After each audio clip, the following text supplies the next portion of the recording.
Marco Sulis, studente universitario di Nuoro, uno degli organizzatori di questo incontro delle sardine nuoresi. Avete scelto una piazza simbolo di Nuoro, piazza Sebastiano Satta, concepita da Costantino Nivola. Quali gli obiettivi di questo primo meeting delle sardine nuoresi? Ma innanzitutto di far sentire un segnale di partecipazione attiva dei cittadini. Siamo in un periodo classico dell'armatevi e dell'armiamoci e partitevi, scusi. E quindi vogliamo appunto dare un segnale che i nuoresi finalmente vogliono scendere in piazza, che noi cittadini finalmente vogliamo occuparci della politica e non vogliamo stare a guardare.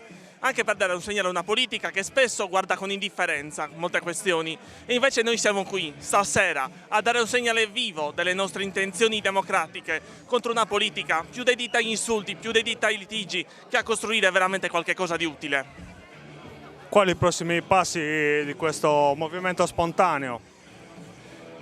Quello dipenderà ovviamente da cosa faranno a livello comunque centrale. Intanto non vogliamo comunque candidarci politicamente, noi siamo nati come un movimento apartitico, non abbiamo nessuna lista dietro e quindi siamo qui più per le idee che per i veri partiti politici. Siamo per sostenere idee democratiche, le idee della nostra Costituzione.